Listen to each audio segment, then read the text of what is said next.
Terima kasih banyak Bu Fitzia sudah membantu mengawali dan juga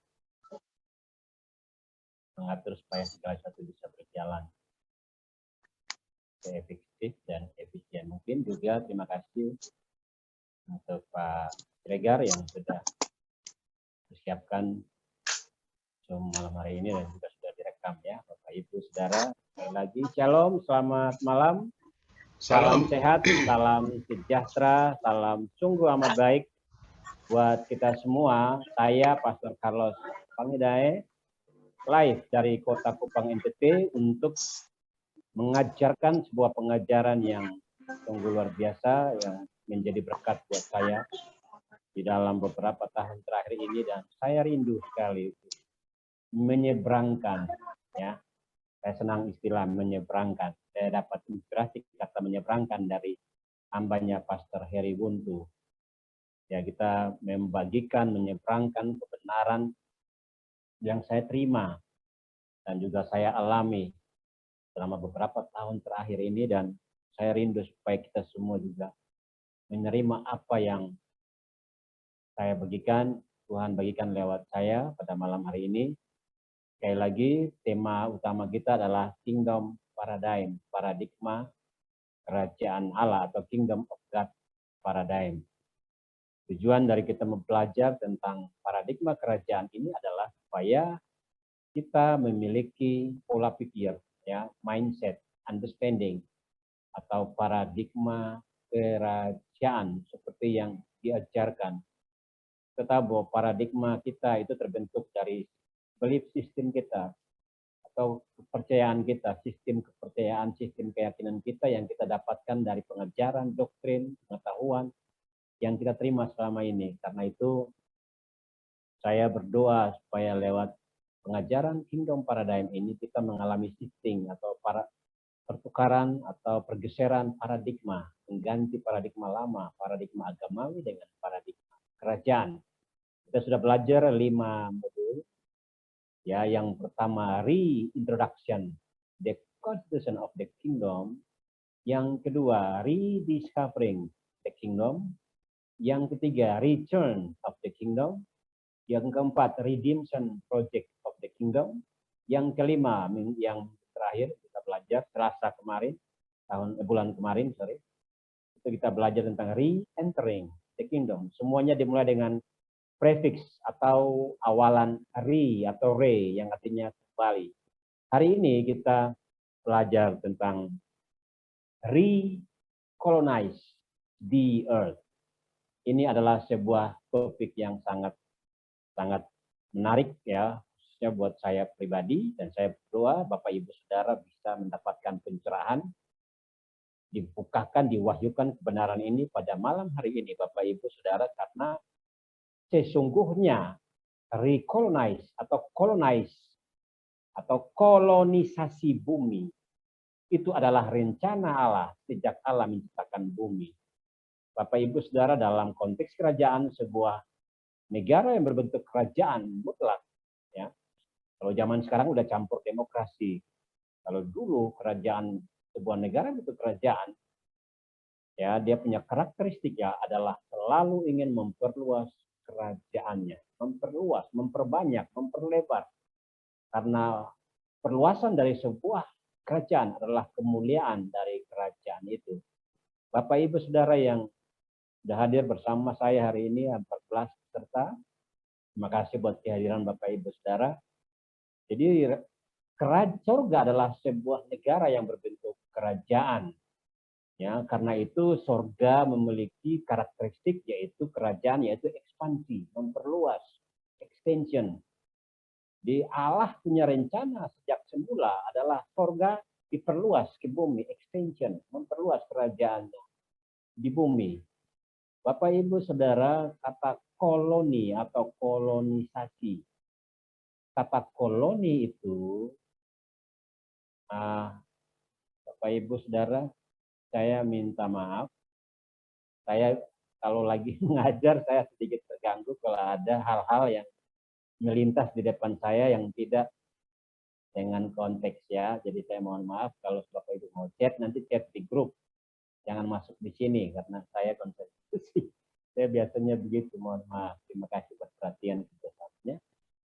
Jadi kata koloni atau kolonisasi, kata itu sudah apa namanya, sudah rancu atau sudah menjadi sesuatu yang negatif.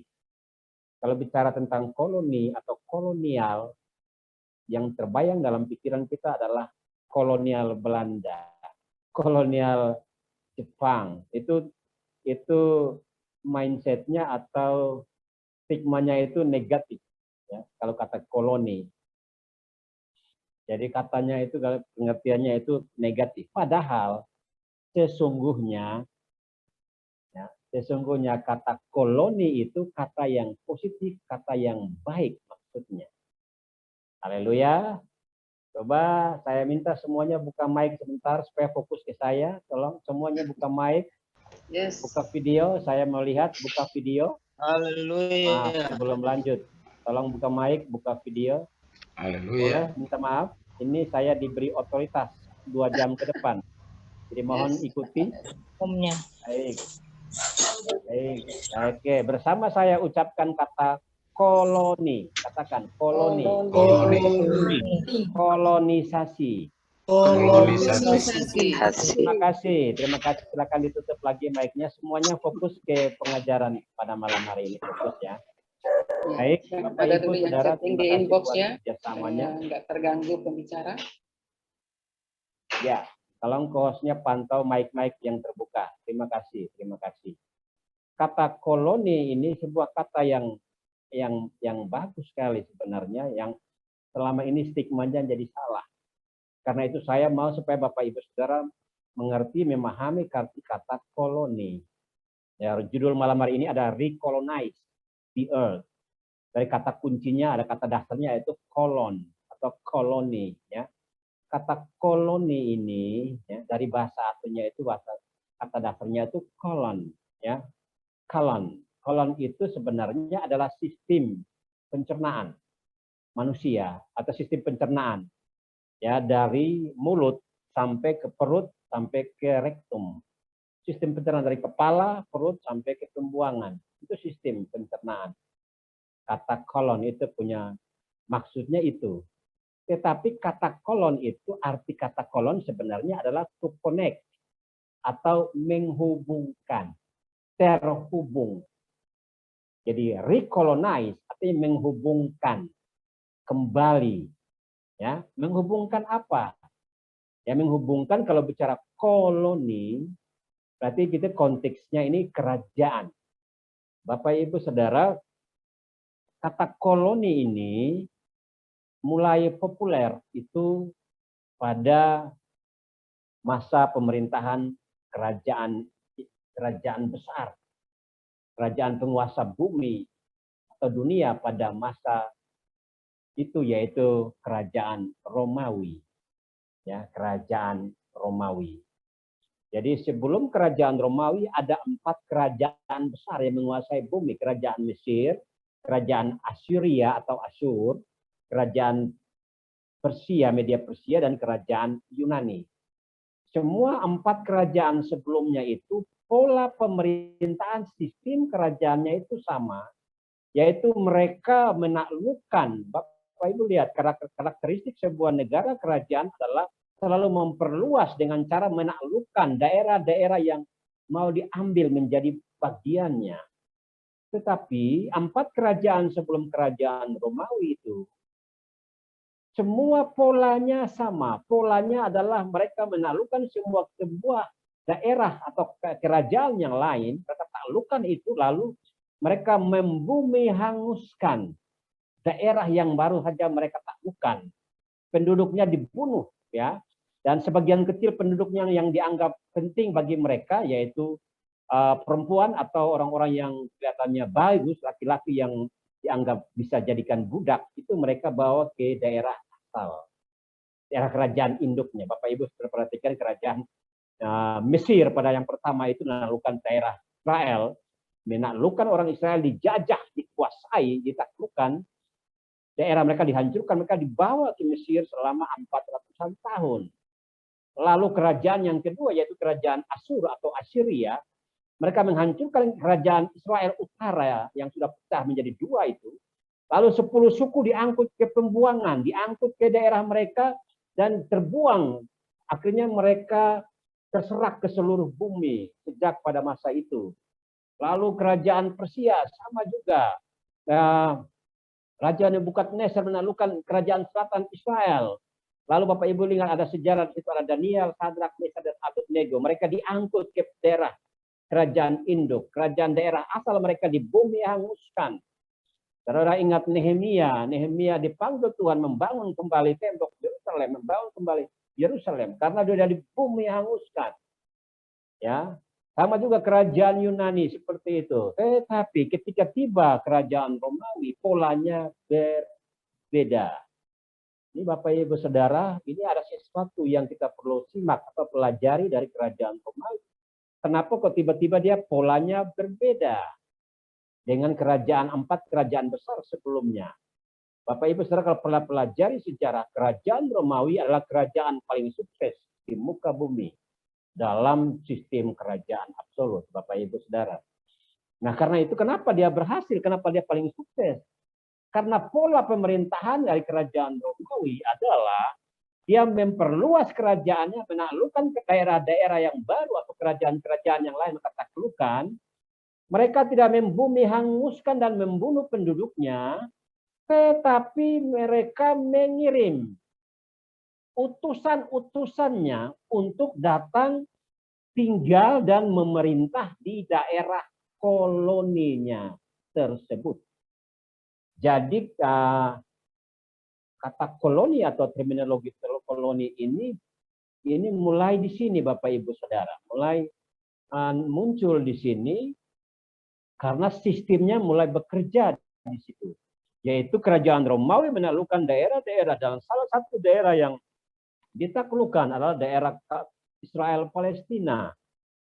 Dan Bapak Ibu Saudara, apa yang terjadi setelah kerajaan Romawi menaklukkan daerah Israel Palestina?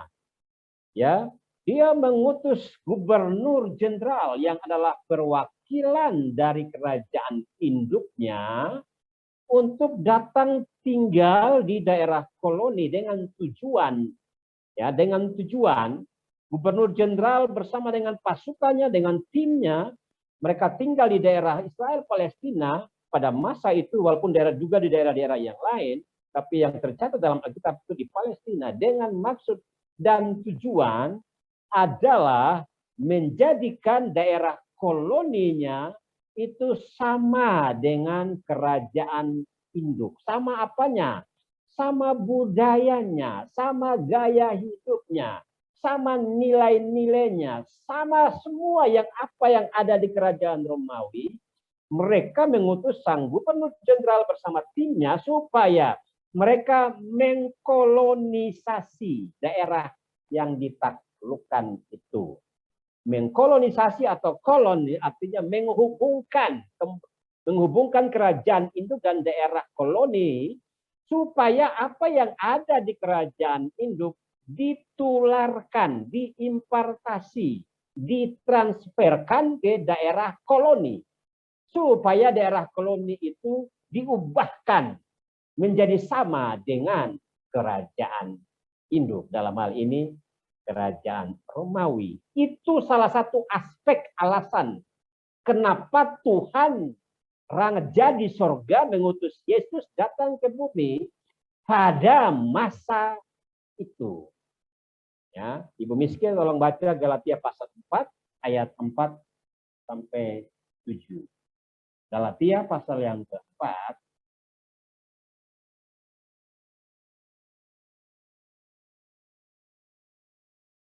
ayat 4 sampai Galatia 4 6. ayat 4 Sampai 6. sampai 6. Tetapi setelah genap waktunya, maka Allah mengutus anaknya yang lahir dari seorang perempuan dan takluk kepada hukum Taurat. Ia diutus untuk menebus mereka yang takluk kepada hukum Taurat, supaya kita diterima menjadi anak. Ayat 6, dan karena kamu adalah anak, maka Allah telah menyuruh roh anaknya ke dalam hati kita yang berseru, ya Aba, ya Bapa. Amin. Terima kasih, Bu Miske. Bapak Ibu Sama-sama. Saudara, perhatikan ayat yang keempat. Dikatakan, tetapi setelah genap waktunya. Nah, ini dia. Kata genap waktu ini sebenarnya bukan berbicara tentang waktu kalender, ya, tanggal bulan tahun, tapi ini sedang berbicara tentang kairos, momentum dari Tuhan. Tuhan melihat bahwa sudah pas waktunya, situasinya, kondisinya, ya, di mana Allah mengutus Yesus datang ke bumi, yaitu dengan misi untuk memberitakan kedatangan kembali kerajaan Allah. Bapak Ibu perhatikan semua ajaran-ajaran Yesus, topiknya cuma satu, yaitu tentang Thy kingdom come. Datanglah kerajaanmu. Kerajaannya datang ke bumi. Kerajaannya sudah dekat. Yesus datang pada masa pemerintahan kerajaan Romawi, bukan pada zaman Mesir, bukan pada zaman Babel atau Assyria, tetapi pada zaman Romawi. Karena pola pemerintahan atau sistem pemerintahan dari kerajaan Romawi itu adalah prototipe atau mirip, serupa dengan pola kerajaan Allah. Sehingga ketika Yesus mengajarkan tentang prinsip kerajaan, datanglah kerajaan di bumi seperti di surga, orang-orang yang mendengar beritanya itu bisa connect, bisa memahami apa yang Yesus sampaikan, ajarkan, khotbahkan, ceritakan. Sistemnya itu kerajaan Allah datang ke bumi untuk mengkolonisasi bumi kembali. Sebagaimana Allah dari awal sejak semula menciptakan manusia Adam dan Hawa supaya bumi menjadi perluasan dari sorga. Perluasan kerajaan sorga di bumi dimulai dari Adam dan Hawa di Taman Eden. Tapi karena pemberontakan Adam dan Hawa yang ditipu oleh si ular yang adalah iblis itu sendiri, mereka kehilangan kerajaan itu. Sang raja yang tinggal dalam mereka kembali kepada kerajaan induk. Karena itu prinsip dari sebuah negara yang berbentuk kerajaan. Begitu dia mengutus seorang gubernur jenderal ke daerah koloni, dan koloninya itu menyatakan merdeka, mau merdeka, maka sang gubernur jenderal itu harus kembali ke kerajaan induknya. Kalau tidak dia ilegal. Ya, kalau tidak dia dibunuh. Ya, itu prinsip dalam sebuah pemerintahan kerajaan. Kalau dia menerima bahwa sebuah daerah koloni itu mau merdeka, maka sang gubernur jenderal harus segera kembali ke kerajaan induk. Gitu mereka menyatakan diri merdeka. Sama seperti Indonesia. Pada waktu Indonesia menyatakan merdeka itu pada masa pemerintahan Jepang.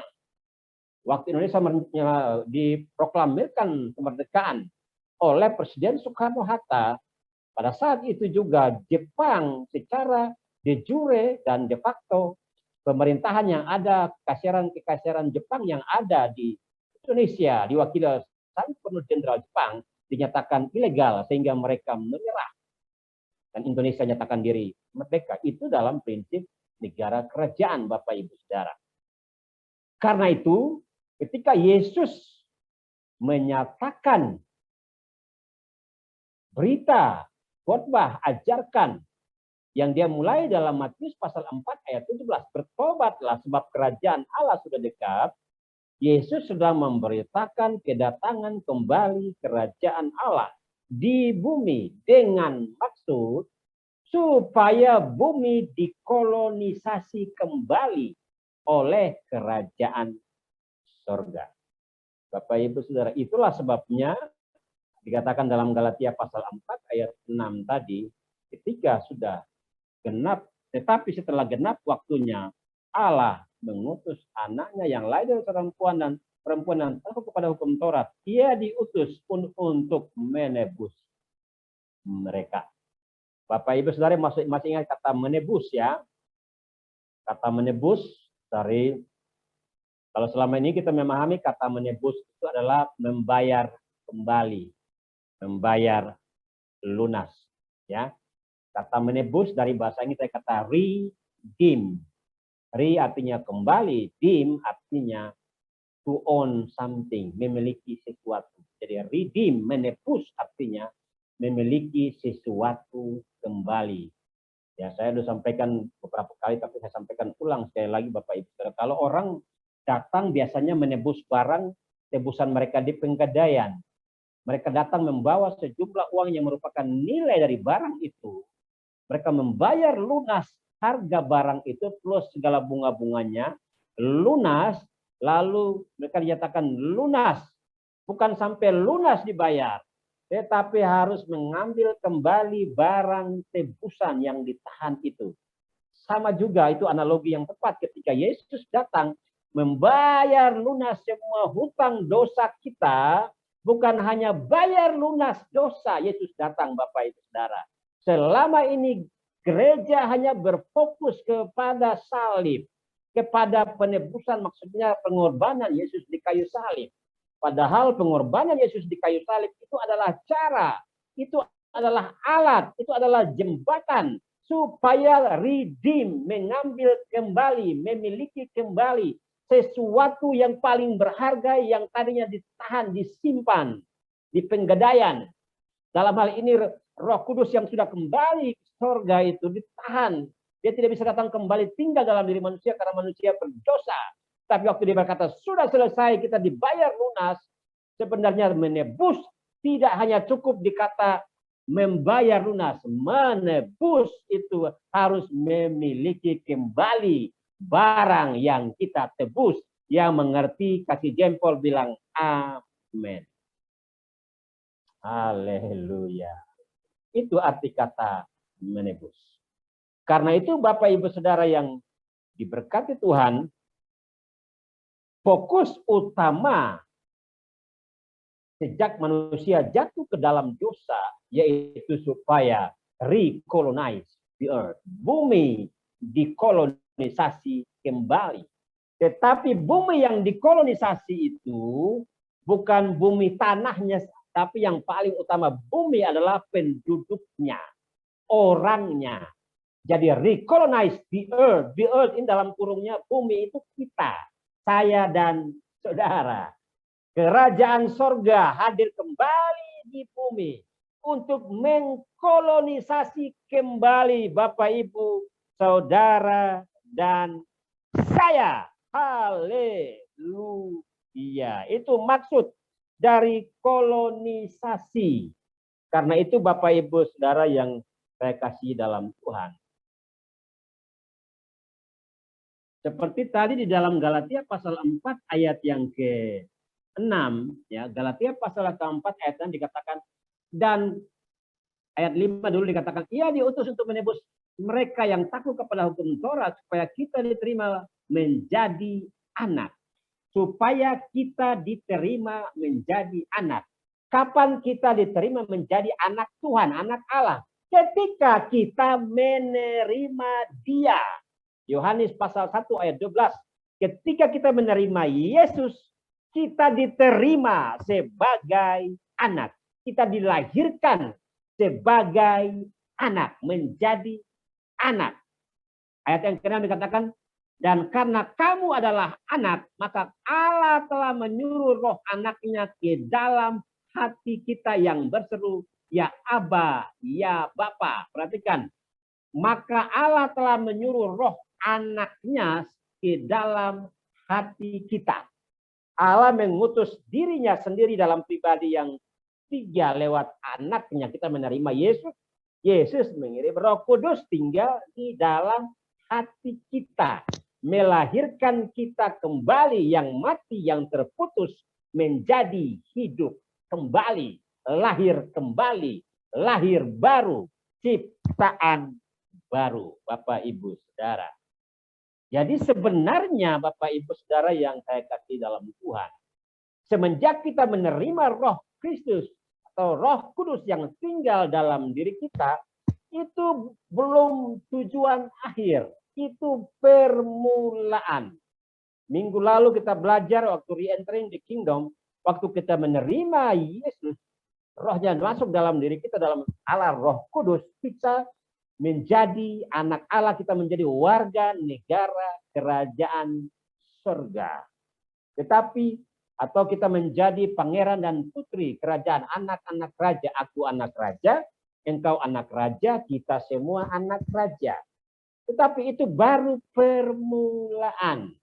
Tujuan Roh Kudus tinggal di dalam kita ada maksud dan tujuan.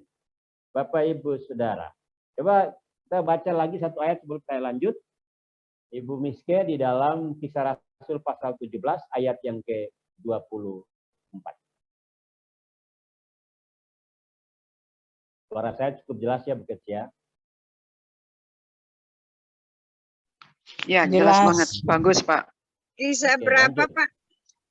Kisah Rasul Kisah 17 17. ayat 24. Aduh,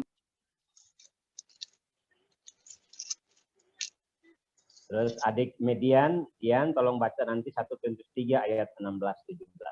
Kisah 17 ayat 24, Bu. ayat 28. Suara saya kedengaran ya, Pak? Sangat jelas. Silakan. ayat 24, Bu Messi. Jelas, Bu. Ayat berapa? 24.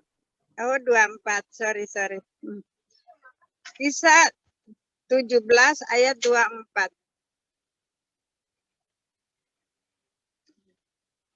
Allah yang telah menjadikan bumi dan segala isinya, Ia yang adalah Tuhan atas langit dan bumi, tidak diam dalam kuil-kuil buatan tangan manusia. Lanjut ayat 25. Ya, sampai di situ, Bu. Terima kasih. Bapak Ibu Ah, Saudara, katakan Oke, Allah. makasih. Ya, Allah pencipta langit dan bumi tidak tinggal di dalam kuil-kuil buatan manusia. Kuil itu tempel, tempel itu bangunan. Kuil itu bangunan, gedung, ya. Bapak Ibu jelas sekali di dalam ayat itu Paulus berkata bahwa Allah pencipta langit dan bumi tidak tinggal di dalam kuil-kuil atau bangunan gedung buatan manusia. Ya, dengan kata lain, Allah tidak tertarik dengan gedung apapun. Saudara mau sebut gedung gereja apapun, ya, gedung ibadah apapun. Allah tidak tinggal di dalam gedung-gedung ibadah yang megah sekalipun. Ya, kalau Bapak ingat, Bapak Ibu Saudara pernah ingat gedung-gedung gereja yang megah di Eropa yang dibangun pada awal pertengahan itu. Wow, itu gedung-gedung yang sangat megah, sangat indah sekali, luar biasa. Secara pandangan manusia, arsitekturnya hebat. Tetapi Bapak Ibu Saudara coba lihat gedung-gedung ibadah gereja, tanda petik ya, saya agak alergi pakai kata gereja kalau ngomong gedung. Ya, karena itu sudah salah kaprah, sudah salah pengertian. Gedung-gedung itu banyak yang jadi apa hari ini? Jadi kafe, jadi night club, bahkan ada yang jadi masjid loh di Eropa, banyak alih fungsi. Jadi Bapak Ibu Saudara, ayat itu menegaskan bahwa Allah tidak tinggal di dalam gedung gereja. Tanda petik. Gedung gereja apapun, saudara boleh sebut. Allah tidak tinggal. Tetapi Allah berkenan tinggal di mana? Silakan Dian, tolong dibaca. Kisah 1 Korintus 3 ayat 16-17. Buka mic-nya. Ya. Keras ya. 3 ayat 16 dan ayat 17. Dan dengan hati nurani yang murni, supaya mereka yang memfitnah kamu karena hidupmu yang saleh dalam Salah. Ayat 16. 1 Korintus 3 ayat 16-17. 1 Korintus.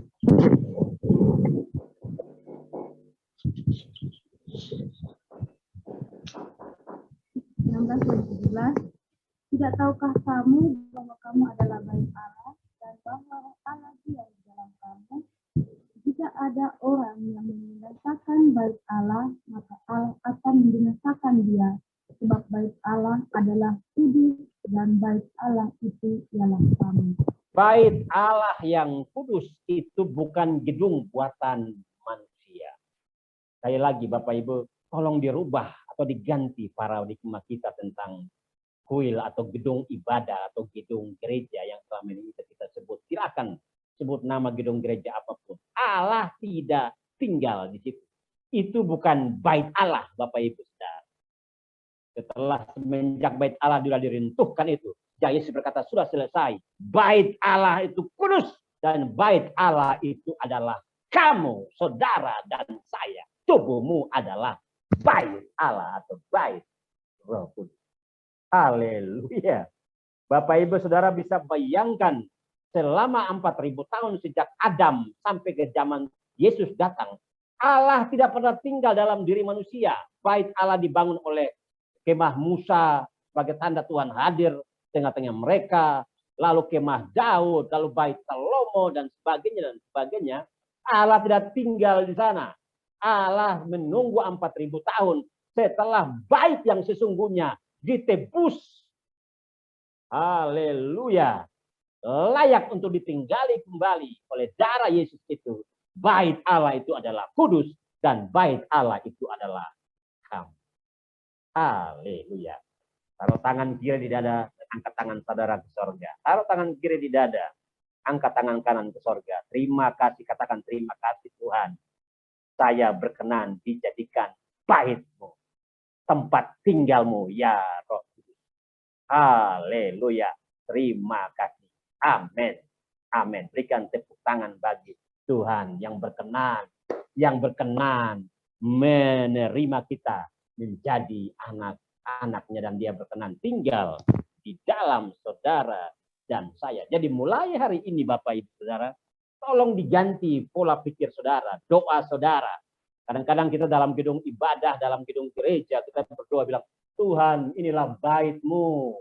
Oh Bapak Ibu Saudara, bait Tuhan itu bukan gedung tembok semegah apapun. Baitnya adalah kamu, tubuhmu. Haleluya, haleluya. Itu artinya ganti paradigma, shifting paradigm. Cara berpikir kita bahwa kitalah sesungguhnya bait itu. Haleluya. Karena Roh Kudus tinggal, Roh Kudus diam di dalam saudara dan saya. Bapak Ibu Saudara, sebenarnya setiap kali Yesus berbicara atau mengajar tentang kerajaan Allah, ya, kata kerajaan Allah, ya, kata kerajaan dari kata dasar itu raja. Kalau Yesus berbicara tentang kerajaan Allah berarti raja, atau kerajaan sorga berarti raja sorga. Haleluya. Sebenarnya itu Yesus sedang menunjuk kepada pribadi Allah yang ketiga, yaitu Allah Roh Kudus, yang menjadi rencana Allah sejak semula supaya tinggal dan mengkolonisasi bumi dengan tinggal di dalam kita. Seperti ayat yang baru kita baca itu, Bapak Ibu Saudara. Karena itu kalau Bapak Ibu Saudara perhatikan janji Tuhan semenjak manusia jatuh ke dalam dosa, Kejadian 3 ayat 15, Allah berjanji bahwa dia akan datang menghancurkan kuasa iblis itu, membayar lunas menebus manusia. Untuk apa? Supaya dia kembali tinggal. Dan dia berjanji di dalam Yoel pasal yang kedua. Ibu Miske tolong bantu. Yoel pasal yang kedua ayat 18-19. Lalu ada Pak Yan Tameno. Pak Yan Tameno tolong bantu saya Kisah 2 ayat 17 sampai 21. Saya ajak semua berpartisipasi aktif ya. Sekali lagi Ibu Miske bisa bantu Yoel pasal 2 ayat 18 sampai 19. Ya. Ibu Miske. Halo Ibu Miske, masih ada?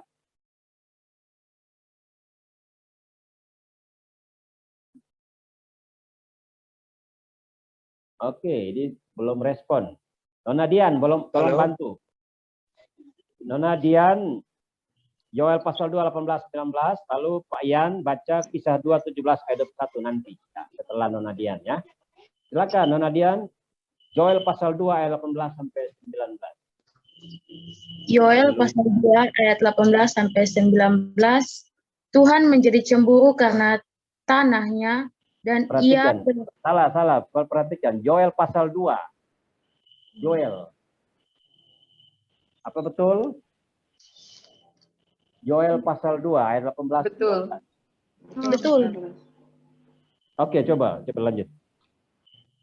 Tuhan menjadi cemburu karena tanahnya dan ia belas kasihan kepada umatnya. Tuhan menjawab katanya Ayat kepada 28 kalau tidak salah, ayat 28 teman. 28. Kemudian daripada itu 28-29. terjadi bahwa aku akan mencurahkan rohku ke atas semua manusia, maka anak-anakmu laki-laki dan perempuan akan bernubuat, orang-orangmu yang tua akan mendapat mimpi, teruna-terunamu akan mendapat penglihatan-penglihatan. Juga ke atas hamba-hambamu laki-laki dan perempuan akan kucurahkan rohku pada hari-hari ini. Amin.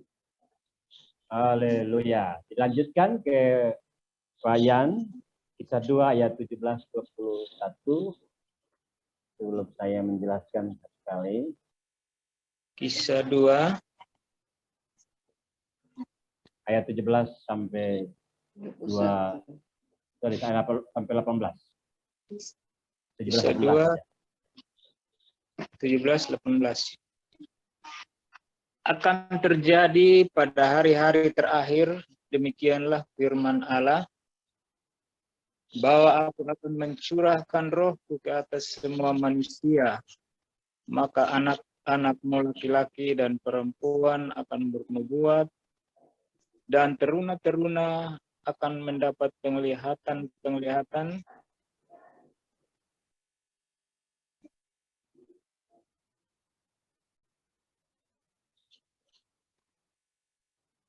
Suaranya terputus. Sudah selesai belum ya? Saya nggak dengar. Ya, Pak Yan belum selesai ya? dan orang-orang yang tua akan mendapat mimpi. Oke. Juga Baik. ke atas hamba-hambaku laki-laki dan perempuan akan kucurahkan rohku pada hari-hari itu, dan mereka akan bernubuat. Ya, terima kasih Pak Yan. Bapak Ibu Saudara, 2 ayat ini adalah ayat Rasul ini penggenapan dari janji Bapa dalam Yoel pasal 2 ayat 28-29, sorry, bukan 18-19 ya. Jadi Bapak Ibu Saudara, ini adalah salah satu janji Bapa terbesar.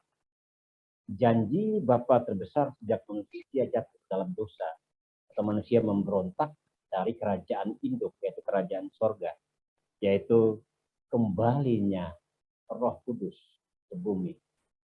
Dalam konteks kerajaan, Roh Kudus berperan sebagai sang gubernur jenderal dari sorga, supaya dia mengkolonisasi bumi. Siapa bumi? Bumi adalah penduduknya, yaitu orang yang percaya kepadanya, yang menerimanya. Karena setiap orang yang menerimanya, rohnya tinggal, rohnya masuk dan tinggal dan berdiam di dalam manusia yang menerimanya. Waktu Roh Kudus masuk ke dalam, tinggal di dalam manusia, dia melahirkan kita kembali, kita menjadi ciptaan baru. Jadi barang siapa yang dalam Kristus adalah ciptaan yang baru. Baru itu permulaan Roh Kudus tinggal dalam diri kita, tujuannya adalah mengkolonisasi kita, mengkolonisasi bumi. Jadi janji Bapa Roh Kudus datang kepada bumi, pada manusia, yaitu supaya dia mengkolonisasi bumi, teritori, yaitu bumi, yaitu saudara dan saya. Karena itu kolonisasi bumi adalah prioritas Allah sejak manusia jatuh ke dalam dosa. Bapak, Ibu, Saudara, Roh Kudus yang diam di dalam kamu, tinggal di dalam kamu, ada maksud dan tujuan. Yesus mengajarkan murid-muridnya pada waktu ia datang. Ya, jadi Bapak, Ibu, Saudara, kalau Yesus mengajarkan tentang kerajaan Allah sudah datang, kerajaan Allah sudah dekat, maksudnya adalah Roh Kudus sedang datang, sudah dekat. dengan manusia. Makanya waktu dia bangkit dari antara orang mati, dia berkata, terima, dia mengembusi mereka. Yohanes 20 ayat 22, dia mengembusi mereka, dikatakan, terimalah Roh Kudus. Mereka menerima kembali Roh Kudus dalam diri mereka, tujuannya supaya Roh Kudus mengkolonisasi mereka. Yesus menjanjikan kepada murid-muridnya apa yang akan dikerjakan oleh Roh Kudus, Sang Gubernur Jenderal. Bapak Ibu Saudara yang saya kasih dalam Tuhan, tadi dari awal saya sampaikan bahwa Romawi, kerajaan Romawi menaklukkan kerajaan-kerajaan daerah-daerah koloninya, salah satunya Israel Palestina. Lalu Kaisar Romawi mengutus seseorang dari kerajaan induk, yaitu seorang gubernur jenderal pada masa Yesus, terkenal namanya Pontius Pilatus. Pontius Pilatus adalah perwakilan dari kerajaan induk, kerajaan Romawi di daerah koloninya Israel Palestina. Dan tujuan dia ada di situ supaya memerintah. Ya, memerintah dengan maksud apa? Mengkolonisasi, memastikan supaya daerah koloninya menjadi sama dengan kerajaan induk Romawi, Bapak Ibu Saudara. Itu analogi atau gambaran perumpamaan dari konsep kerajaan dalam mengkolonisasi. Bapak Ibu Saudara, itulah makanya saya bilang di awal tadi bahwa pada saat itu ketika genap waktunya Allah mengutus Yesus datang. Yesus menjelaskan tentang kedatangan kerajaan Allah. Sebenarnya Bapak Ibu Saudara, kalau kita perhatikan baik, ya, coba perhatikan baik, doa Bapa kami, haleluya. Doa Bapa kami, coba kita ucapkan bersama-sama. Bapa kami yang di sorga, dikuduskanlah namamu. Datanglah kerajaanmu. Jadilah kehendakmu di bumi seperti di surga. Sampai di situ dulu. Bapak Ibu Saudara, sebenarnya doa Bapa kami itu adalah doa kolonisasi. Haleluya. Haleluya. Ya. Dalam doa Bapa kami, hal yang paling penting bukan berikanlah makanan kami yang secukupnya. Bukanlah jauhkanlah kami dari pencobaan. Ya, bukan ampunilah kami seperti kami mengampuni orang lain. Doa Bapa kami yang paling utama adalah yang pertama di atas itu adalah datanglah kerajaanmu. Jadilah kehendakmu di bumi seperti di surga. Jadi mulai hari ini kalau Bapak Ibu Saudara doa Bapa kami, yang ada di dalam pikiran Bapak Ibu Saudara dan saya adalah kolonisasi surga atas bumi. Haleluya. Jadi setiap kali kita berdoa, datanglah kerajaanmu. Artinya biarlah engkau berkuasa, engkau memerintah, engkau menaklukkan, engkau menguasai bumi. Kolonisasi bumi, yaitu penduduk bumi. Yang mengerti kasih jempol bilang amin. Haleluya. Haleluya. Haleluya. Itu artinya kolonisasi. Sampai di sini saudara mulai Bapak Ibu mulai melihat ya benang merahnya arti kolonisasi ini ya. Jadi doa Bapa kami adalah doa kolonisasi. Coba katakan bersama saya. Katakan bersama saya. Boleh dibuka mikrofonnya. Katakan bersama saya. Katakan bersama saya. 2, 3. Doa Bapa kami, katakan. Doa Bapa kami. Doa Bapa kami. Doa Bapa kami adalah doa kolonisasi. Berikan tepuk tangan bagi Yesus yang mengajarkan doa Bapa. Amin, amin. Sesungguhnya Yesus sedang berdoa supaya sorga menginvasi bumi. Sorga menginvasi bumi untuk mengkolonisasi bumi. Artinya kolonisasi artinya dihubungkan sorga terhubung dengan bumi. Supaya apa yang ada di sorga datang jadi berkuasa, memerintah, ditularkan, diimpartasi ke bumi penduduknya yang menerima raja itu. Supaya dikolonisasi, artinya diubahkan, dibaharui, menjadi serupa sama dengan sorga. Yang mengerti kasih jempol bilang amin sekali lagi. Haleluya, amin, amin. Luar biasa konsep ini Bapak Ibu Saudara. Kalau Bapak Ibu Saudara semakin memahami ini, Bapak Ibu akan menyadari bahwa hidupmu, tubuhmu, dirimu begitu berharga. Begitu berharga. Kalau saya percaya, kalaupun di bumi ini hanya seorang Septianus Siregar yang berdosa, Yesus rela datang untuk menebus supaya dia menjadi tempat tinggal Raja Kerajaan Allah ada di bumi. Pak Siregar yang percaya bilang amin. Haleluya. Amin. Amin. Kabar baiknya bukan hanya Bapak Septianus Siregar, tetapi saudara dan saya ditaklukkan, dikembalikan, diterima dengan tujuan supaya budaya sorga, semua yang ada di sorga jadi atas hidupmu. Haleluya. Itu maksud dari datanglah kerajaanmu di bumi seperti di sorga. Selama ini kita doa Bapa kami kan kita cuma menghafal kan. Saya dari kecil sekolah minggu diajar doa Bapa kami hafal di luar kepala. Makanya saya tidak mengerti konsepnya. Harusnya hafal itu di dalam kepala dan disimpan di dalam hati. Kalau hafal di luar kepala kita tidak mengerti atau kita lupa. Kita sering doa Bapa kami, doa Bapa kami, doa Bapa kami. Tetapi kita tidak menyadari sebenarnya itu adalah doa penaklukan, doa kolonisasi kerajaan surga atas bumi.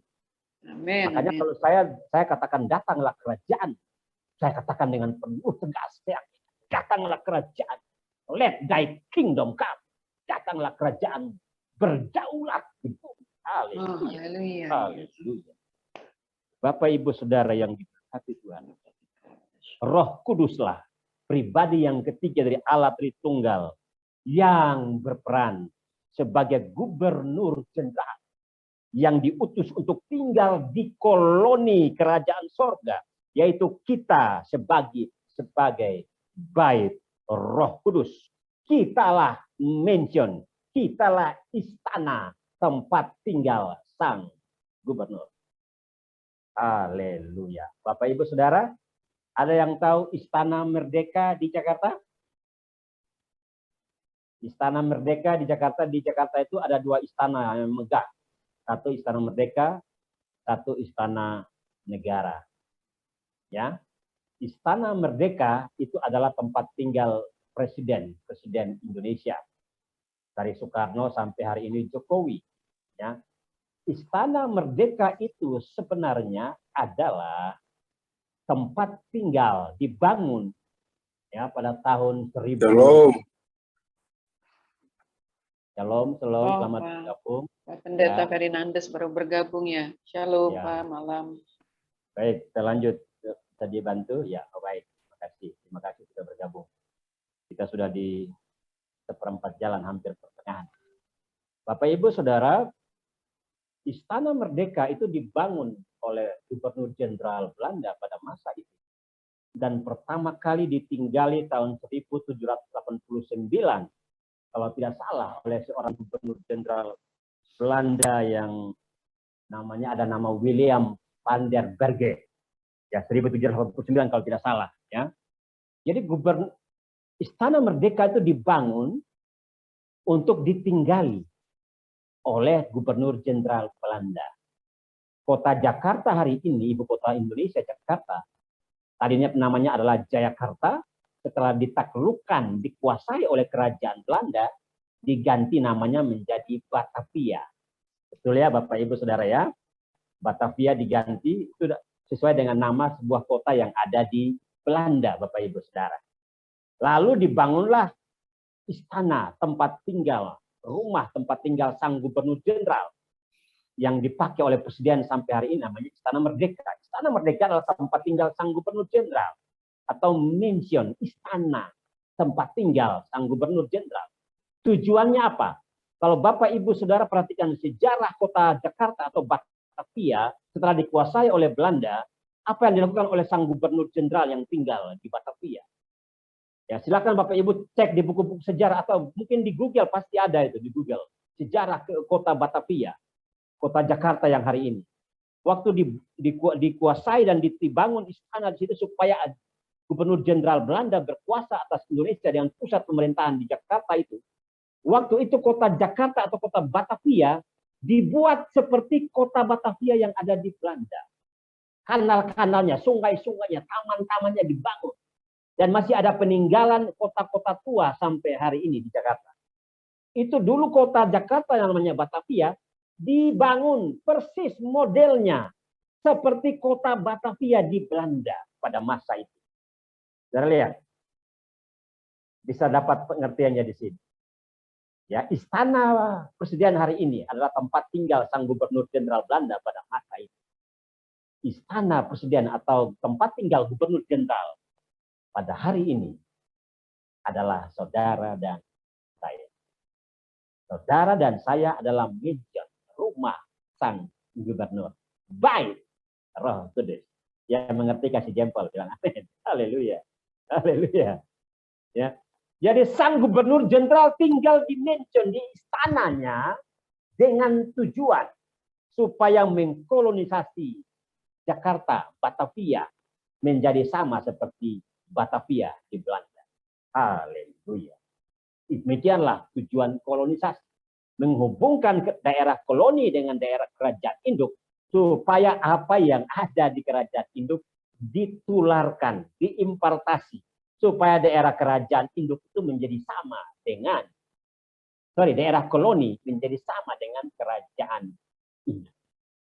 Demikian pula Bapak Ibu Saudara, sang gubernur jenderal, kata gubernur dari kata dasar govern. Govern artinya pemerintah atau memerintah. Haleluya. Sang gubernur pemerintah kerajaan sorga tinggal di dalam diri saudara dan saya supaya mengubah, supaya menularkan, supaya mengimpartasi, supaya mentransfer, supaya membagikan, supaya menularkan apa yang ada di kerajaan sorga datang jadi di koloni yaitu saudara dan saya diubahkan hari lepas hari menjadi serupa dengan kerajaan induk. Yang mengerti bilang amin. Diubahkan menjadi sama dengan Kristus, sang Raja Surga, menjadi serupa Kristus. Itu tujuan utama dari kolonisasi. Haleluya. Jadi seorang gubernur jenderal datang menguasai dan daerah koloninya dengan tujuan. Tetapi Bapak Ibu Saudara, perhatikan bahwa seorang gubernur jenderal yang berkuasa di daerah koloni tidak boleh dari daerah koloni. Dia harus datang dari tahta kerajaan. Kenapa? Karena dia memiliki visi, misi, nilai, budaya. Makanya Roh Kuduslah yang diutus sebagai pribadi Allah Tritunggal dalam diri kita, tinggal dalam diri kita, untuk mengubahkan kita dengan nilai-nilai budaya, gaya hidup, visi misi dari kerajaan induk, yaitu kerajaan sorga. Haleluya. Sampai demikian Bapak Ibu Saudara, saya berdoa kita sudah mulai ngerti, ya. Yang sudah ikut pertama kali semakin jelas, yang baru pertama ikut saya berdoa, saudara menangkap analogi tentang kerajaan ini. Sehingga kita melihat Alkitab dengan perspektif Alkitab, yaitu perspektif kerajaan. Haleluya, haleluya. Yesus menjanjikan kedatangan sang gubernur tinggal dalam koloninya. Kita baca di dalam Yohanes pasal 14 ayat 16 sampai 18. Yohanes pasal 14 ayat 16 sampai 18. Haleluya. Haleluya. Saya ini masih banyak ya, waktu terbatas, tapi saya berdoa bisa menyelesaikan. Tolong Dian, tolong dibaca. Yohanes 14 ayat 16 sampai 18.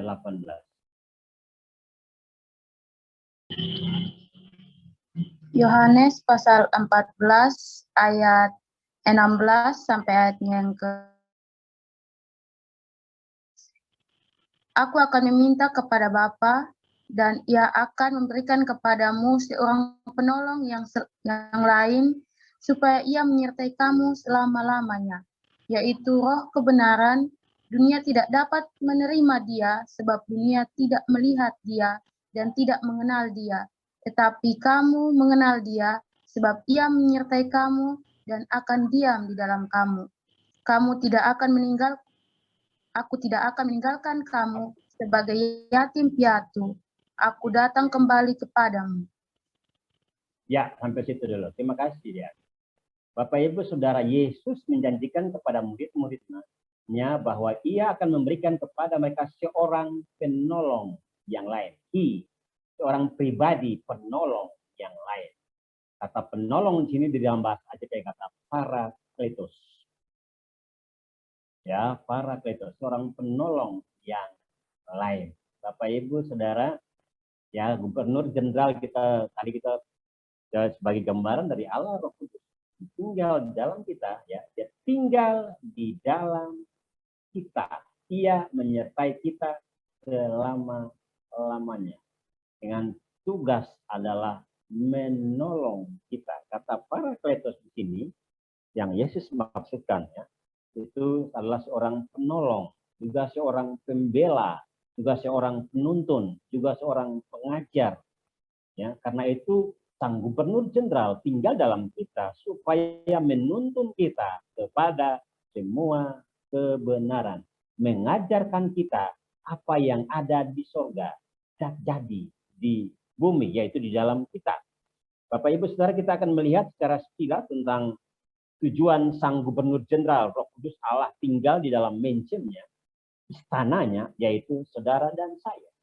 Karena itu saudara-saudara saya harus sadar, kesadarannya memastikan bahwa mansion, bahwa istana dari koloni sorga di bumi itu adalah tubuhmu. Saudara dan saya, tubuhmu adalah bait, istananya. Haleluya. Bukan gedung gereja tertentu. Bukan gedung ibadah tertentu. Halo Bapak Ibu Saudara. Istana mansion dari sorga itu adalah saudara dan saya menjadi koloninya.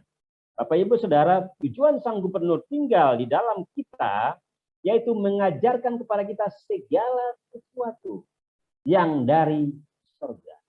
Apa segala sesuatu? Nilai-nilai, budaya, kerajaan surga, gaya hidup, visi-misi dari raja di surga. Roh Kuduslah, Sang Gubernur itulah, tugasnya itu Bapak Ibu Saudara. Ia mengingatkan kita semua yang Yesus sampaikan, yang Yesus ajarkan. Itulah peran seorang Gubernur Jenderal Surga di bumi, yaitu dalam saudara dan saya. Apa yang Yesus perbuat, Roh Kudus mengingatkan. Yang berikut, Roh Kudus Allah Sang Gubernur tinggal di dalam kita. Dalam Lukas 4 ayat 18-19, tolong dibaca ayat 18. Yang secara cepat, ayat 18 saja. Haleluya.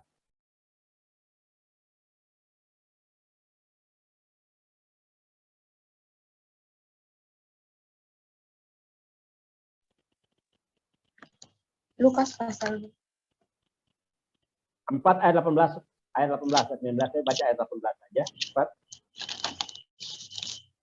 Lukas pasal 4 ayat 18. Roh Tuhan ada padaku, oleh sebab ia telah mengurapi aku untuk menyampaikan kabar baik kepada orang-orang miskin dan ia telah mengutus aku. Roh Tuhan ada padaku sebab ia telah mengurapi. Haleluya. Roh Kudus Sang Gubernur Jenderal tinggal dalam diri saudara dan saya, mengajarkan kepada saudara segala sesuatu, mengingatkan kepada saudara dan saya apa yang Yesus sampaikan, apa yang Yesus ajarkan, apa yang Yesus katakan. Yohanes 14 ayat 26 ya, bisa ditambahkan Yohanes 14 ayat 26 dikatakan, tetapi penghibur yaitu Roh Kudus yang akan diutus Allah Bapa dalam namaku, dialah yang akan mengajarkan segala sesuatu kepadamu dan akan mengingatkan kamu akan semua yang telah katakan kepadamu. Di dalam Lukas pasal 4 ayat 18 dikatakan, Roh Tuhan ada padaku sebab ia telah mengurapi aku. Haleluya. Bapak Ibu Saudara, sadarkah saudara sebagai orang percaya bahwa ketika saudara dan saya diletakkan kembali Roh Kudus tinggal dalam diri saudara dan saya, roh pengurapan Allah, kuasa Allah itu tinggal ada di dalam saudara dan saya. Halo Ibu Miske, masih ada Ibu Miske? Tolong baca 1 Yohanes 2 ayat 20. Ibu Miske kalau masih ada tolong secara cepat. 1 Yohanes 2 ayat 20. Haleluya. Haleluya. 1 Yohanes 2 ayat 20 miskin. Kalau ada tolong bilang amin. Supaya saya dengar suaranya. Maaf, saya pakai HP tidak bisa lihat. Amin. Tolong dibaca. 1 Yohanes 2 ayat 20.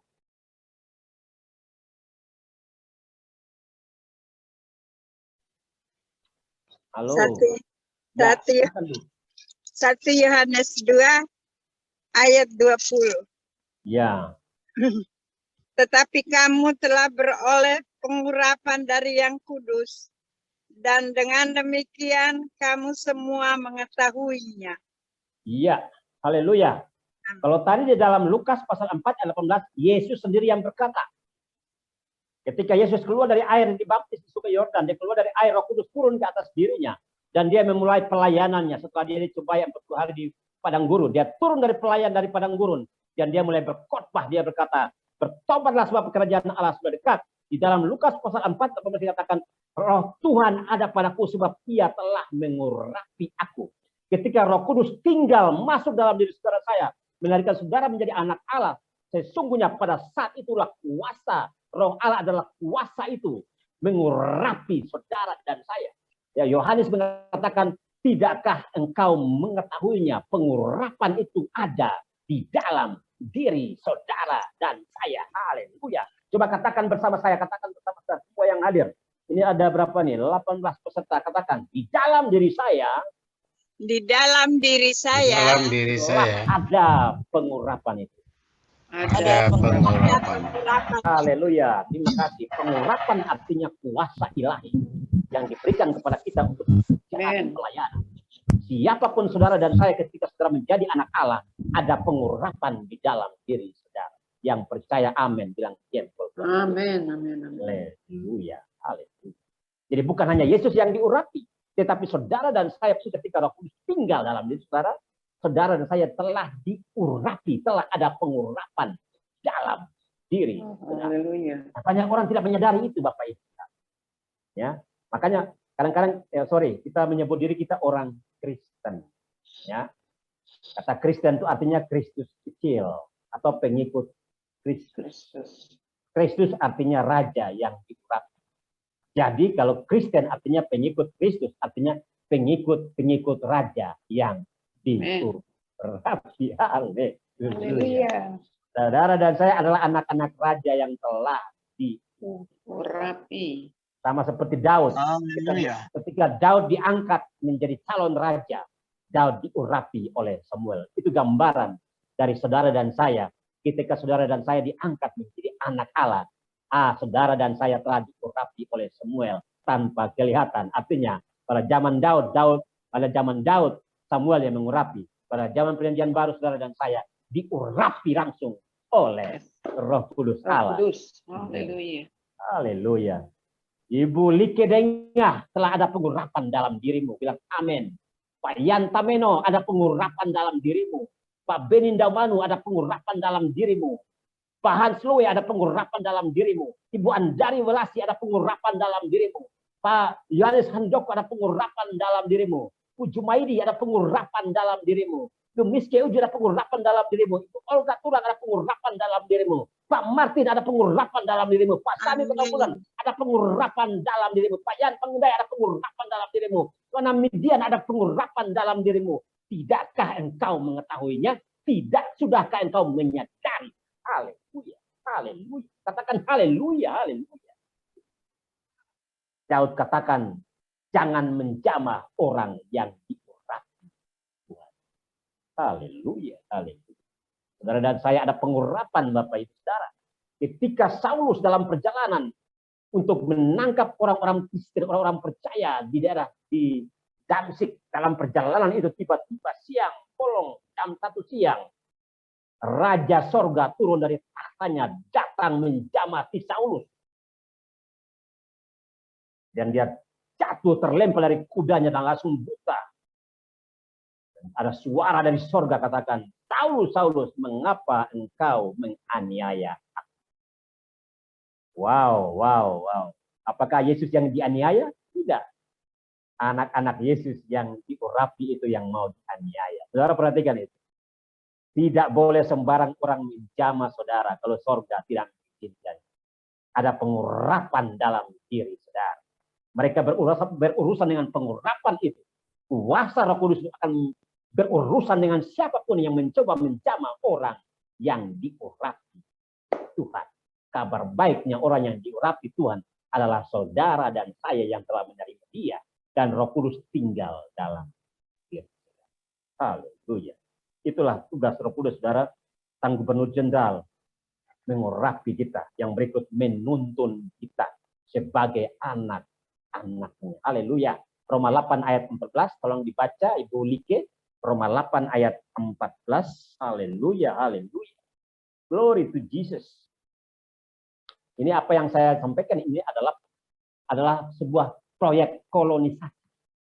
Proyek kolonisasi dari sorga, yaitu Raja Sorga yang tinggal dalam diri saudara itu, supaya gambaran-gambarannya ini yang saya sampaikan. Ini waktunya terbatas, saya berusaha untuk meringkasnya. Silakan dibaca, Bu, kalau sudah dapat. Haleluya. Bu Like, bisa? Roma 8 ayat berapa, Pak? Roma 8 ayat 14. Haleluya. Haleluya. Semua orang yang dipimpin Roh Allah adalah anak Allah. Iya, setiap orang yang dipimpin Roh Allah adalah anak-anak Allah.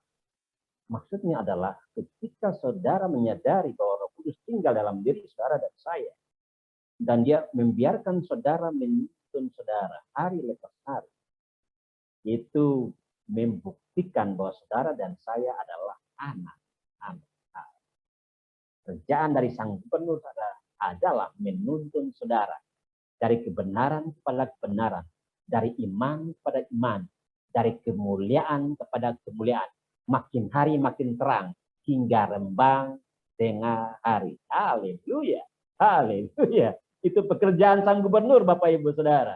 Berbeda dengan Sang Gubernur Jenderal Belanda ya, mereka jahat ya, tapi Gubernur Sang Kerajaan Sorga luar biasa. Sejauh timur dari barat, Bapak Ibu Saudara, sejauh langit dari bumi, dia datang untuk membuat kita menjadi serupa dengan sorga. Sorga artinya segala sesuatu yang sungguh amat baik. Top community. Top artinya sungguh amat baik. Itu sorga, kata lain pengertian sorga. Sorga artinya segala sesuatu yang sungguh amat baik. Jadi Roh Kudus tinggal dalam diri saudara dan saya, supaya menjadikan saudara dan saya mengalami segala sesuatu yang sungguh amat baik. Kasih jempol buat Roh Kudus. Pekerjaan utama dalam diri saudara dan saya, menjadikan saudara dan saya mengalami segala sesuatu yang sungguh amat baik. Haleluya. Haleluya. Luar biasa. Top community tidak kebetulan. Saya percaya top community ini menggenapi top sendiri mengalami sungguh amat baik sesuai visi dan misinya. Puji Tuhan, Bapak Ibu Saudara. Jadi itulah salah satu beberapa gambaran dari seorang Gubernur Jenderal. Dalam hal ini Allah Roh Kudus yang berperan sebagai Gubernur Jenderal, Bapak Ibu Saudara. Yang berikut, Roh Kudus Sang Gubernur Jenderal memastikan bahwa saudara dan saya diubahkan, terbaharui, dan tidak lagi mengingat masa lalu kita. Ya, iblis punya pekerjaan menduduh, mendakwa hidup kita yang lama, dosa-dosa kita yang sudah diampuni. Tetapi Roh Kudus datang menjadikan kita ciptaan baru, new creation. Dia menjadikan kita baru. Saudara, Bapak Ibu Saudara perhatikan, kalau sebuah kerajaan datang menaklukkan sebuah koloni, dia akan menghapus semua sejarah masa lalu. Dia menggantikan dengan sejarahnya sendiri, budayanya sendiri, gaya hidup kerajaannya yang baru. Itulah Roh Kudus datang dalam diri saudara dan saya, menghapus semua, membersihkan semua ingatan dosa masa lalu kita, bahwa dosa kita sudah diampuni, dibuang sejauh timur dari barat, ke dalam tubir-tubir laut, supaya kita memperhatikan masa depan kita. Haleluya. Kita melangkah bersama Tuhan melihat masa depan kita sungguh luar biasa. Semua dosa kita dibuang dalam tubir-tubir laut. Tempat yang dalam artinya tidak boleh ingat lagi saudara dan saya adalah orang kudus, saudara dan saya adalah orang percaya ciptaan baru di dalam Kristus. Kita bukan orang berdosa lagi, kita orang kudus. Haleluya, karena Roh Kudus tinggal di dalam diri kita. Itulah sifat kerajaan Bapak Ibu Saudara. Dia memperbaharui daerah koloninya menjadi sama dengan kerajaan induknya. Haleluya, Bapak Ibu Saudara yang diberkati Tuhan. Kita baca satu ayat lagi, Roma 5 ayat 17. Roma 5 ayat 17. Tolong Ibu Miski, bantu saya. Terima kasih buat kerjasamanya. Kali ini dapat tugas ya, dapat berkat baca firman. Supaya kita kerjasama tolong menolong. Silakan Bu Miski. Ya, Roma 5 ayat 17. Haleluya. Roma 5 ayat berapa Pak? 17. 17. Roma 5 ayat 17.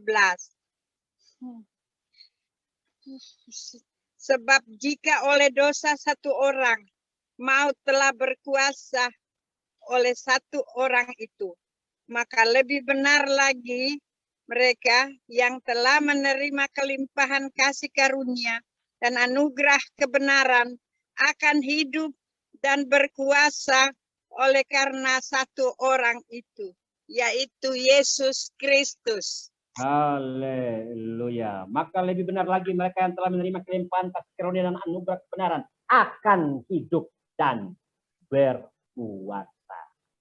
Rancangan Allah sejak semula menciptakan manusia. Baiklah kita menjadikan manusia serupa dan segambar dengan kita supaya mereka berkuasa. Supaya mereka memerintah. Supaya mereka mengelola, mengatur, memimpin, menjadi kepala di bumi. Itulah destiny Bapak Ibu Saudara saya. Kalau ikuti pengajaran saya sebelumnya di dalam segmen yang kedua tentang kingdom destiny atau kingdom influencer, itu bagaimana Allah merancangkan kita sejak semula supaya kita berkuasa, memerintah, menjadi raja-raja di bumi. Roma 5 ayat 17 tadi. Artinya apa? Itulah tujuan Roh Kudus tinggal dalam diri saudara.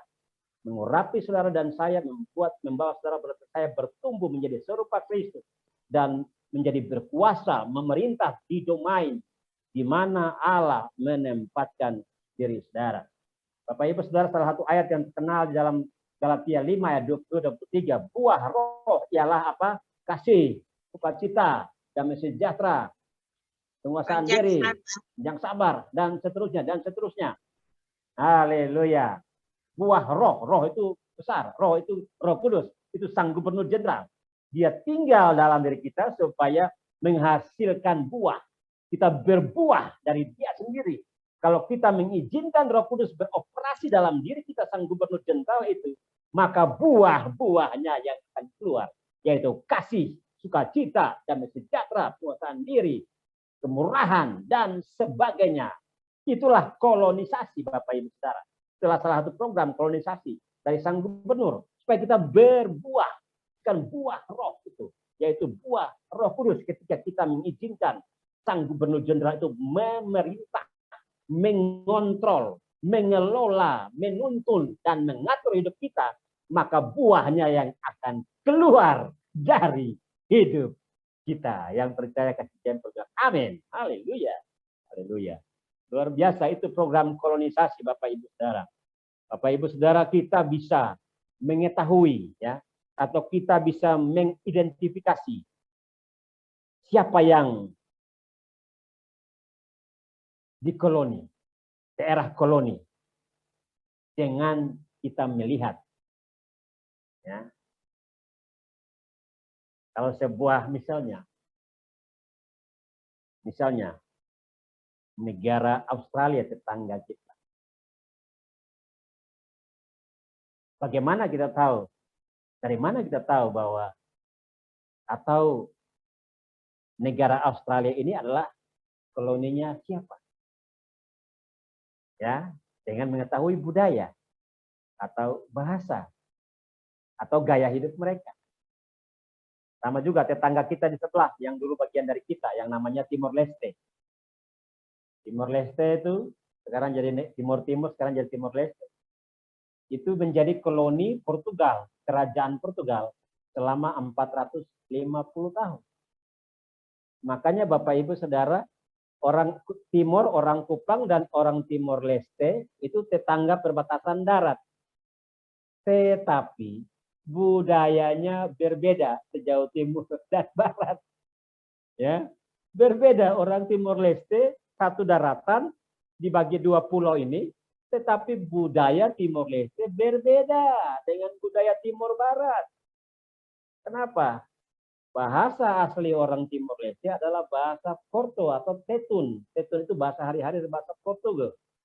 Budaya gaya hidup mereka itu mirip Portugal. Dan orang-orang Timor Leste yang hari ini kalau mereka berlibur atau mereka berimigrasi, mereka berimigrasi ke kerajaan Indo, yaitu Portugal, Bapak Ibu Saudara. Jadi siapa yang mengkoloni siapa, ya, misalnya kerajaan Indo mengkoloni siapa, maka dia akan menjadi seperti kerajaan Indo. Jadi kalau saudara dan saya dikoloni oleh kerajaan surga, oleh rajanya yang tinggal dalam diri kita, maka budaya, gaya hidup dari kerajaan surga yang akan termanifestasi lewat saudara dan saya. Yang mengerti kasih jempol bilang amin. Amin. Kalau budaya, gaya hidup surga, kerajaan surga belum termanifestasi dalam diri kita, itu big question. Berarti kita belum mengizinkan sang gubernur itu mengontrol, mengkolonisasi kita, mengubah kita menjadi serupa dengan surga. Haleluya. Karena itu berbeda. Kalau gubernur yang di kerajaan dunia, mereka pakai cara tangan besi, harus ikut. Mereka paksa. Tapi gubernur dari surga tidak paksa, saudara. Cara kerjanya lembut. Dia berbicara kepada kita dengan lembut. Dia menuntun kita dengan lembut. Dia mengajar kita dengan lembut. Yang percaya bilang amin. Betul kali pekerjaan Roh Kudus, Bapak Ibu Saudara. Kita mendengar suaranya. Dia berbicara kepada kita, menuntun kita hari lepas hari. Dia berbicara kepada kita, dia mengajar kepada kita lewat khotbah, lewat pengajaran, lewat perenungan firman, lewat kebenaran-kebenaran yang kita dapat, lewat pewahyuan-pewahyuan, supaya kita diubahkan menjadi sama seperti surga. Supaya buah dari sang gubernur itu termanifestasi keluar lewat hidup kita. Itulah program kolonisasi kerajaan surga. Berbeda dengan kolonisasi kerajaan dunia. Tetapi prinsipnya sama. Dia mengkolonisasi artinya dia menaklukkan, dia menghubungkan supaya dia mentransferkan, dia mengimpartasi, dia menularkan apa yang ada di kerajaan induk. Sama seperti kerajaan atau daerah koloninya. Haleluya. Ini kalau saya pakai PowerPoint, saya bisa kasih tunjuk kerajaan-kerajaan di dunia seperti apa diubahkan. Kita berdoa supaya mulai minggu depan semua sudah ada di Tuhan. Laptop saya sudah siap jadi minggu depan saya harap sudah bisa pakai dan bisa mengajar secara dengan gambar bisa lebih jelas. Tapi saya berdoa malam hari ini paling tidak Bapak Ibu Saudara sudah mendapatkan pesannya, memiliki paradigma kerajaan bagaimana surga mau mengkolonisasi bumi, yaitu hidup saudara diubahkan hari lepas hari menjadi serupa sama dengan kerajaan surga. Apa yang ada di bumi, di surga datang jadi di bumi, yaitu saudara dan saya. Karena itu Bapak Ibu Saudara yang terakhir, the most important one that man lose is the one that man is. Yang paling penting dalam hidup manusia yang terhilang adalah yang paling utama yang manusia butuhkan, yaitu Roh Kudus, sang gubernur jenderal. Karena itu solusi atas semua problem dunia dan problem saudara dan saya adalah biarkan sang gubernur jenderal nuntun saudara. Dia akan membawa saudara mengalami janjinya. Yesus datang ke bumi bukan untuk membawa kita langsung pulang ke surga, tetapi membawa surga ke bumi lewat Roh Kudus yang tinggal di dalam kita. Sekali lagi saya ulang statement saya yang terakhir. Yesus datang ke bumi. Yesus datang ke bumi bukan untuk membawa saudara langsung pulang ke surga, tetapi membawa surga ke bumi lewat sang gubernur jenderal Roh Kudus yang tinggal di dalam saudara dan saya. Yang diberkati Tuhan sama-sama katakan amin, amin, amin. Tuhan memberkati. Biarkanlah proyek kolonisasi sorga berlangsung terjadi atas hidupmu, saudara dan saya, sampai saudara mengalami kepenuhan Kristus berkuasa di dunia. Tuhan memberkati. Saya kembalikan kepada Ibu Kesia sebagai moderator. Shalom. Haleluya. Luar biasa. Kita berikan tepuk tangan yang meriah untuk Sang Gubernur Jenderal. Amin. Glory, haleluya. Puji Tuhan ya, luar biasa. Malam hari ini kita semua diberkati, amin. Puji Tuhan. Terima kasih banyak untuk hambanya yang telah menjadi bagian daripada apa yang Tuhan rindukan malam hari ini kita dengar ya. Sehingga rahasia-rahasia yang mungkin selama ini kita tahu tapi masih kabur-kabur makin jelas, makin terang. Nah, saat ini jika masih ada waktu, berapa lama nih Pak Carlos? Sekarang sudah 20.42. Sampai jam 10 waktu Indonesia Tengah atau jam 9 sana ya. Boleh. Ya, jam 10. Jam 10 waktu Indonesia Tengah atau jam 9 waktu Indonesia Oh, Barat. 10 berarti jam 9. Tinggal beberapa menit, 15 menit lagi, 16. Bapak Ibu, dipersilahkan untuk bertanya. Kami buka sesi tanya jawab. Bagi Bapak Ibu yang masih kurang jelas atau ingin untuk menanggapi atau ingin bertanya, malam hari ini adalah kesempatan emas bagi setiap kita yang ikut dalam pengajaran Kingdom Paradigm yang luar biasa. Baiklah, kita sampaikan apa yang menjadi kerinduan kita untuk mengetahui lebih dalam, rindu untuk diulang sedikit atau apa saja, kami persilahkan. Pak Pastor Carlos siap untuk menjawab pertanyaan-pertanyaan dan tanggapan kita. Persilahkan, mungkin dari siapa, ibu-ibu, kalau ada yang mau ditanyakan, mungkin Ibu Andari. Ya, Bu Kesia, jadi bisa pertanyaan atau pernyataan boleh. Iya, pertanyaan atau pernyataan, silahkan. Ada yang mau ditanya atau sudah jelas? Mungkin Pak Siregar sudah ikut beberapa kali Pak ya. Mungkin Bapak ada yang mau ditanyakan Pak? Iya, saya nggak menanyakan, tapi sangat menginspirasi dan banyak hal yang akhirnya kemudian klarifikasi dari Bapak Carlos bahwa sesungguhnya itu di dalam diri kita lah yang bait Allah, bukan dalam institusi yang selama ini kita lihat di sebuah gereja ya. Amin. Nah, ini suatu konfirmasi yang saya dapatkan dan semakin memperteguh saya. Saya tanggapi ya, Bu Kesia. Ya. Ya, silakan. Masih lanjut. belum selesai ya. Silakan Pak. Ya, itu saja Pak Carlos pernyataan dari saya. Ya. Oke, berarti. Ya, baik. Shalom. Ya. Shalom. Silakan Pak. Suaranya terputus Pak, bisa diulang. Saya Pak Semi, silakan Pak Semi. Tuhan Yesus memberkati. Terputus-putus Pak Siregar, bisa diulangi? Iya. Pak Siregar? Iya. Tadi saya mendengar pernyataan dari Pendeta Carlos, Pastor Carlos, bahwa bait Allah itu kedatangan Tuhan itu hadir dalam bait Allah dalam diri kita. Jadi itulah pengertian yang sesungguhnya. Jadi bukan yang kebanyakan kebanyakan orang awam menganggap bahwa itu ada di dalam sebuah gereja. Demikian Pak Carlos, jadi memperteguh pendapat saya selama ini gitu Pak. Oke. Amin. Ya, silakan Pak Carlos. Ya, jadi selama ini bukan hanya Pak Siregar ya, tapi kebanyakan orang di luar sana, gereja, agama mengajarkan bahwa gedung gereja itu adalah tempat Allah berdiam. Tapi sebenarnya sudah jelas sekali. Paulus bilang Allah tidak tinggal, Allah pencipta langit dan bumi tidak tinggal dalam kuil-kuil buatan manusia. Allah tinggal di dalam bait kita, baitnya sendiri, yaitu kita ya, yang ditebus. Ya Bapak Ibu, sebenarnya bait Allah, bait Musa, kemah Musa, bait Salomo ya itu hanya kiasan kehadiran Allah. Tapi Allah sebenarnya menunggu waktunya Yesus menebus kita supaya Roh Kudus kembali dalam kita menjadi bait Roh Kudus, bait Allah. Gitu ya, Ya, amin. Pak Reger ya. Nah, tetapi tujuan utama dia tinggal dalam kita supaya dia mengkolonisasi kita, mengubah kita menjadi serupa dengan Kristus. Dan surga ada di bumi. Makanya tadi saya bilang doa Bapa Kami itu doa kolonisasi. Itu kata kunci ya, supaya surga mengkolonisasi bumi. Terima kasih Pak Reger buat responnya dan pernyataan. Tuhan berkati. Ya. Semakin diubahkan ya, semakin bermanfaat paradigma kerajaan. Silakan yang lain ada. Tadi saya lihat ada Ibu Lydia, minta maaf, saya baru lihat malam hari ini, kalau tidak salah minta maaf.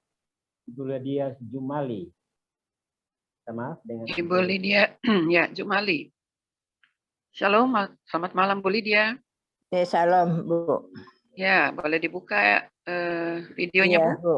Iya Bu. Biar kita kenal. Sorry. Ya. Apa yang Ibu Videonya nggak bisa Bu ya? Oke, nggak apa-apa. Ibu ada yang mau ditanyakan atau berikan pernyataan tentang pengajaran malam ini?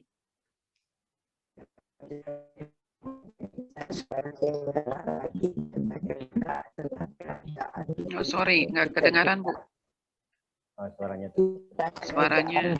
Signalnya ya. Ya. Oh, kurang bisa kurang jelas Bu ya?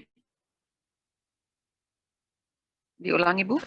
Bu Lydia. Dari tempat ke depanan. Iya Bu. Ya, silakan. Baru jelas. Dapat pengajaran lagi gitu ya tentang kerajaan ya, jadi saya juga bersyukurlah ya bisa mengikuti malam ini dan juga mendapat berkat gitu untuk hari selanjutnya ya, kita belajar lagi bagaimana gitu ya tentang kita memiliki kerajaan itu ya, supaya kita juga ada bersama ya, dengan kerajaan ya, seperti Tuhan Yesus itu ya menjadi kerajaan, dan kita juga sebagai umatnya, sebagai anak-anaknya juga. Artinya kita mengikuti gitu ya jalan-jalan Tuhan, bagaimana yang harus kita kerjakan. Mungkin itu aja sedikit yang saya bisa menangkapnya. Sampaikan ya. Baik, terima kasih Bu Lydia. Ya, Pastor Carlos silakan. Pak Carlos, makasih, Tuhan berkati. Sama-sama Bu, minta maaf Bu Lydia, siapa yang ngajak? Baru pertama kali Bu ya?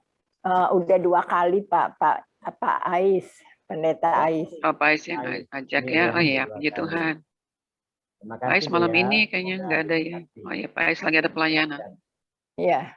Ya. Silahkan yang lain. Pak Pendeta Ferdinandes. Ada. Sorry, siapa tuh? Ibu Miske. Iya. Ibu Lika ya. Sorry. Atau yang lain dulu. Bu Meske, silakan Bu Meske. Silakan. Siapa yang masuk duluan dia? Saya mau menanyakan lebih spesifik lagi perbedaan kuil dan bait. Oke. Ya, jadi apa namanya? Perbedaan kuil dan bait. Kuil dan bait itu sebenarnya kata dasarnya sama. Itu adalah bangunan ya, atau gedung ya, tempat orang sembahyang atau beribadah ya, kuil-kuil, bangunan, gedung ya. Dalam konsep perjanjian lama, bait itu adalah mulai dari kemah Musa ya, bait kemah Daud ya, lalu bait Salomo, sampai Yesus datang masih ada bait yang kedua ya, bait Allah yang kedua. Itu kata lain dari kuil, bahasa Inggrisnya tempel. Tempel itu bait ya, bangunan, gedung. Tapi dalam konteks yang spesifik itu gedung, bangunan tempat ibadah ya, orang beribadah, agama beribadah. Tetapi yang Yesus maksudkan sebenarnya bait Allah itu adalah kita, bukan bait Allah yang dibangun oleh manusia, gedung-gedung, kuil-kuil yang dibangun oleh manusia. Bahkan gedung-gedung gereja yang megah sekalipun, tanda petik ya, itu bukan baitnya Allah. Bait Allah itu adalah kudus, dan bait Allah itu adalah kamu, saudara dan saya, tempat tinggal Roh Kudus Sang Gubernur Jenderal, supaya kita dikolonisasi, diubahkan menjadi serupa dengan kerajaan surga. Begitu. Amin. Ibu Miske ya, jelas ya. Bu Miske. Ya. Udah jelas Bu Miske. Makasih, saya ingin tadi arti spesifik aja. Jadi pengertian kita kalau kuil itu adalah yang kayak vihara, sebutan buat sebutan untuk Hindu ya, itu kan Ya, sebutannya ibadah. itu Ya, tempat ibadah mereka. Sementara kalau kita kan bait Allah semenjak Salomo, Musa ya, dan lain-lain.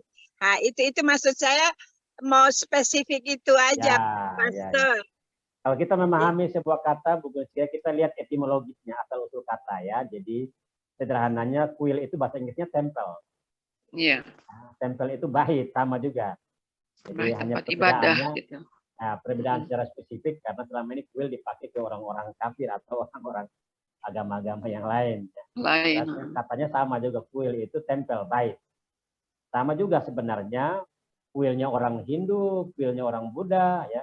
Sama juga dengan kuilnya orang Kristen, yaitu gedung gereja. Itu sama juga kuil itu. Allah tidak tinggal di situ. Ya, jadi selama ini kita konsepnya keliru nih. Kita ubah, ganti paradigma agamawi dengan paradigma kerajaan. Kuil atau bait Allah itu kudus dan kita, bukan gedung apapun. Allah tidak tinggal di sana. Makanya Yesus robohkan bait Allah itu. Kenapa? Sudah selesai. Bukan bait Allah itu lagi, bait Allah itu kita. Semenjak dia berkata, ya, amin. Tabir bait Allah terbelah dua. Sejak hari itulah setelah dia bangkit dari antara orang mati, dia berkata kepada mereka, Yohanes 20 ayat 22, dia menghembusi mereka, dikatakan, terimalah Roh Kudus. Sejak hari itu mereka menjadi bait Roh Kudus. Amin, amin. Gitu, terima kasih. Pertanyaannya bagus. Terima kasih. Karena di sekolah kan kita ngajar kan selalu bilang kuil itu buat tempat-tempat agama Buddha, agama Hindu. Iya, sebutan aja, sebutan. Iya, itu aja. Ibu Guru. Itu aja, makasih. Sama. Terima kasih Bu Meske. Oke, yang lain ada yang masih mau bertanya? Ibu-ibu nggak ada, bapak-bapak? Ya. Hari ini banyak yang masih ikut acara yang lain ya. Iya, kita ganti ke hari Rabu supaya yang lain bisa ikut. Yang selama ini Pak ini, saya lihat ada Pak Pendeta Ferdinandes. Baru pertama kali Pak atau udah beberapa kali ikut? Iya baru Bu. Aku tak bertanya mendengar aja. Oh iya, silakan. Bapak diundang oleh baru siapa? Pertama kali. Ibu Kesia. Ibu Kesia. Dia kasih link ya. Kasih link ya. Makasih sudah datang hadir. Karena tadi kan Pastor Carlos bilang mau umum, siapa aja boleh, siapa aja. Saya ingat siapa, saya kirim. Posisi di mana Pak? Ya. Posisi di mana? Di Batam. Di Batam Pak. Luar biasa Batam untuk kemuliaan ya. Puji Tuhan ya. Pak Carlos, saya ingin tambahkan menanyakan. Ya. Begini Pak Carlos, mungkin Pak Carlos bisa menghubungkan, wah ini koloni lagi ya, menghubungkan antara beribadah di gereja saat di hari Minggu dengan bahwa bait Allah itu ada di dalam diri kita sendiri. Nah, mungkin Pak Carlos bisa menghubungkan ini Pak. Koloni lagi nih Pak. Ya. Bait Allah itu kita, bukan di dalam. Oke, silakan kita. Pak. Ya, makasih Pak. Jadi bait Allah bukan ada dalam kita, tapi bait Allah itu kita. Kita, ya. Kita sendiri adalah bait Allah, bukan bait yang dibangun oleh manusia, mulai dari Musa, ya, sampai ke Daud, sampai ke Salomo, seterusnya sampai Yesus katakan semua dihancurkan diganti dengan bait Allah kita ya. Maksudnya menghubungkannya dengan ibadah Minggu di gereja gitu Pak. Ya, bentar Pak. Jadi saya akan ke sana. Jadi apa namanya? Tadi saya mau ngomong apa? Suaranya agak kecil, Pastor. Mic-nya kurang dekat kali. Ini udah dekat, mungkin ada gangguan ini. Nah, tadi sekarang agak kenceng tadi barusan kecil. Langsung taruh depan ini aja, Pak. Ya. Makanya Pak Siregar, ingat Roma 12 ayat 1 bilang apa? Roma 12 ayat 1. Ingat ayatnya? Janganlah menjadi serupa bagi dunia. Tapi persembahkanlah tubuhmu. Persembahkanlah tubuhmu menjadi korban yang hidup, yang kudus, dan yang berkenan kepada Allah. Itulah ibadahmu yang sejati. Ya, ini ada hubungan ya. Jadi tubuh kita adalah bait Roh Kudus, tempat tinggal Roh Kudus, dipakai untuk kemuliaan Tuhan, dipakai sebagai ibadah yang sejati. Jadi ibadah yang sesungguhnya bukan pada hari Minggu. ibadah yang sesungguhnya adalah mempersembahkan tubuh kita setiap hari dipakai oleh Roh Kudus sebagai kolonisasi. Roh Kudus beroperasi dalam kita supaya buah dari Sang Gubernur itu keluar manifestasi lewat kita menjadi kesaksian bagi orang lain, bagi dunia di tempat di mana kita berada. Jadi ibadah sesungguhnya itu setiap hari, dari Senin sampai Senin, dari Minggu sampai ke Minggu. Haleluya. Nah, jadi ibadah yang sejati itu adalah mempersembahkan tubuh. Hari Minggu juga salah satu ibadah. Kita panggilan gereja adalah koinonia, bersekutu. Di situ kita diajar, kita dilatih, kita diperlengkapi untuk kita masuk setiap dari Senin sampai Sabtu di dalam dunia. Jadi hari Minggu juga ibadah, tetapi ibadah yang sesungguhnya setiap hari. Persembahkan tubuh kita yang adalah tempat tinggal Roh Kudus menjadi kolonisasi surga. Roh Kudus, Sang Raja Surga. Supaya semua budaya surga, gaya hidup surga, nilai-nilai surga, maksud dan tujuan dari surga termanifestasi lewat hidup kita. Itulah kolonisasi. Italah ibadah yang sejati. Makanya kalau kita hanya fokus ibadah Minggu, hari Minggu kita kudus. Hari Senin sampai Sabtu kita kudus rame-rame. Ya. Jadi orang Kristen datang ibadah Minggu, datang minta ampun dosa. Datang senang-senang hura-hura sebentar, setelah itu Senin sampai Sabtu kita tenggelam lagi dalam dosa. No. Karena konsepnya hari Minggu hari yang paling kudus. Ya, padahal sebenarnya setelah Yesus menggenapi seluruh hukum Taurat, tubuh kitalah ibadah yang sejati setiap hari. Yes, amin. Tetapi sebagai gereja tubuh Kristus, kita adalah hari khusus untuk kita bersekutu.